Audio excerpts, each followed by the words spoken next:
Which part of Brian Wilson's life do you portray in the film? I portray Brian from around late 30s, early 40s on. So Brian, after he sort of disappeared and is sort of re-emerging from some seclusion. What were the challenges of this film portraying the, mental health issues that he suffered? I think being accurate as much as you can be as to what his sort of conditions were and what he went through.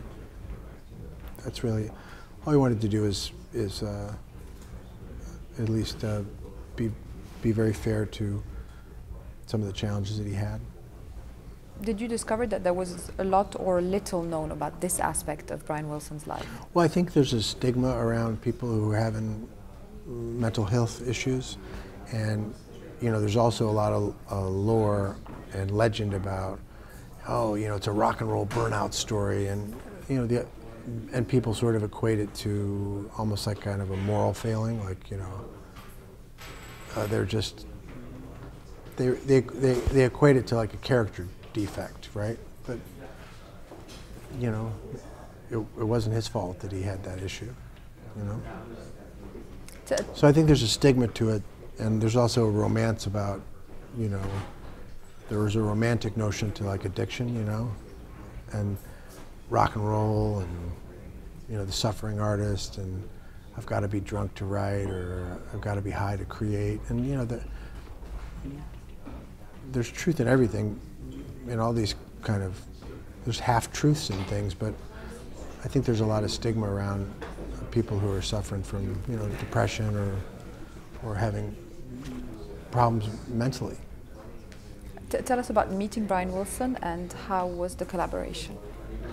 The collaboration was very Wilson-esque, in which he was just sort of there, kind of like a Cheshire cat, and you would talk to him, and I'd talk to Melinda, and I would be around him, and you just get to feel him and just be around him and feel him. And he sometimes he'd talk, sometimes he wouldn't. But it was very, very mercurial and kind of magical. But then sometimes he would just show up to the set, and you didn't even know. He didn't announce it or anything. He would just show up, but it would be at the most intense time. Yeah, so I could he was, picture. there's sort of a, he's kind of a wizard, conjurer, magician person. Is music part of the storytelling for you in this film? It's always been for me, because that's how I sort of access into characters, so I've always used it that way and experienced music autobiographically and used it to get into certain moods or states. So this was, I had the soundtrack of the film playing constantly in my head, because it was all of Brian's music. How closely did you work with Elizabeth on constructing the relationship between Brian and Melinda?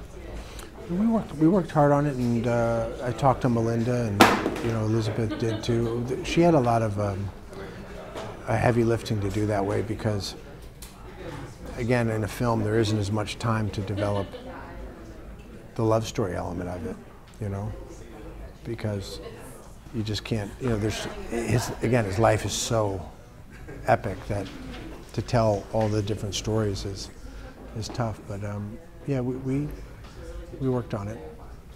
Yeah, it looks very nicely.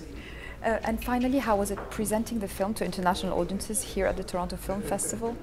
Well, this is my favorite festival to be at, because I've been to Cannes and a lot of the other ones, and you can't really tell how the movie's playing, but in Toronto, the audiences there, for the most part, are all people who love movies and want to see movies, so you get a very honest audience. Like they want to like it, but then they're not snooty or elitist. They're into it, and I think if they like it, they like it. If they don't like it, they don't like it. But it's not. There's no agenda here. It seems to be a real. You can sort of fall in love with movies at a festival like this. If you're at another festival and it all seems like it's you know, a party for the agents, you know, and the lawyers. Yeah, this You don't kind of like, it's not, you don't really love movies. You're just sort of like, where am I? You know, where's the Saturday night 10 o'clock audience that's like so pumped to see a movie, you know? And I think you get that here in Toronto. I don't know, I haven't felt it anywhere else. Sundance used to be like that, but then it just became like Hollywood. It just became all Hollywood. But Toronto's still really, I've had a really good experience here.